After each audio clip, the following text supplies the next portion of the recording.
ऐसी कौन सी तीन बातें कही महराज मलिक ने, member of parliament Srinagar Agar Rahul भी उनका साथ देने में हो गए मजबूर।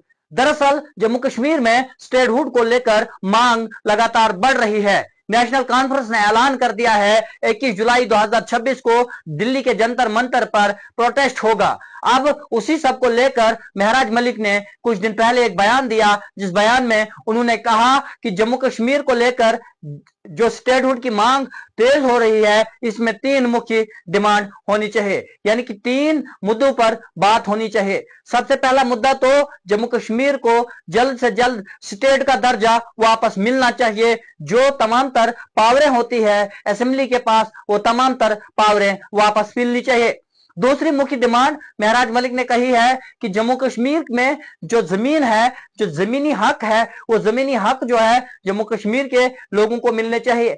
यानी कि जिस तरह स्टेट सब्जेक्ट होता था, स्टेट सब्जेक्ट में आपकी जमीन आपका हक होता था, यहां पर कोई भी बाहर वाला खरीद नहीं सकता था, कुछ बना नहीं सकता था, वैसी बात महराज मलिक ने कही है।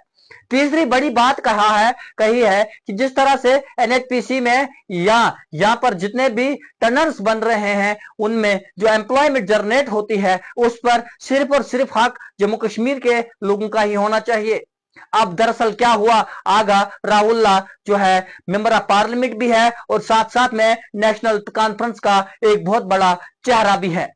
उन्होंने इस बात को लेकर हां में हां मिलाई और कहा ये बातें वाकई में ही होनी चाहिए। जो लोग इसके ऊपर बात करेंगे वही कामयाब होंगे। उन्होंने कहा जिस तरह इस वक्त स्टेटहुड की मांग की जा रही है, इससे मुझे साफ लगता है कि कुछ चीजें जो है यहां पर साइलेंट रखी जा रही है और सिर्फ स्टेटहुड की मांग की जा रही है। मुझे लग रहा है कि कुछ लोग जो है सरकार, सेंट्रल सरकार के साथ मिले हुए हैं। ये सिर्फ वो पावर मांग रहे हैं जिससे उनका फायदा हो, न कि आवाम।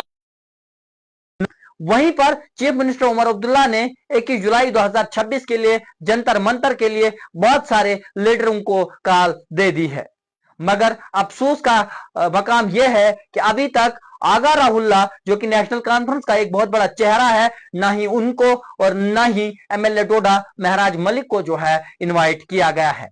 अब सवाल यह है, क्या यह सिर्फ और सिर्फ नेशनल कॉन्फ्रेंस की जानिब से ही जंतर मंतर पर जो है प्रोटेस्ट किया जाएगा, या इसमें अन्य पार्टियां भी जो है जाएंगी?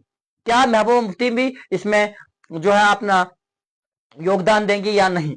अब सवाल दूसरा यह भी है, जंतर मंतर पर हिंदुस्तान का सबसे बड़ा प्रोटेस्ट इस वक्त चल रहा है, यानी कि सीजीपी, कॉकरोच जनता पार्टी, जिसको लीड कर रहे हैं सोनम वांगचुक।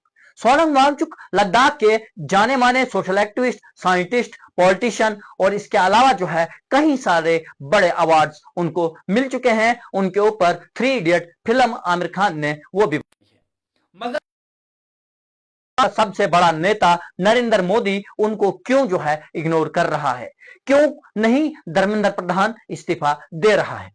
अब सवाल यहां पर जम्मू कश्मीर का था, मैं दिल्ली के जंतर मंतर पर पहुंच गया, क्योंकि कहीं ना कहीं जो प्रोटेस्ट वहां पर चल रहा है, उस प्रोटेस्ट को चलते हुए क्या दिल्ली सरकार, दिल्ली की पुलिस जो है चीफ मिनिस्टर उमर अब्दुल्ला को दिल्ली में प्रोटेस्ट करने का जो है परमिशन देगी या नहीं देगी? सवाल जो है एक तरफ, वहीं पर दूसरी तरफ चीफ मिनिस्टर ने कहा है मुझे कोई इजाजत दे या ना दे, मैं प्रोटेस्ट करने दिल्ली पहुंच जाऊंगा।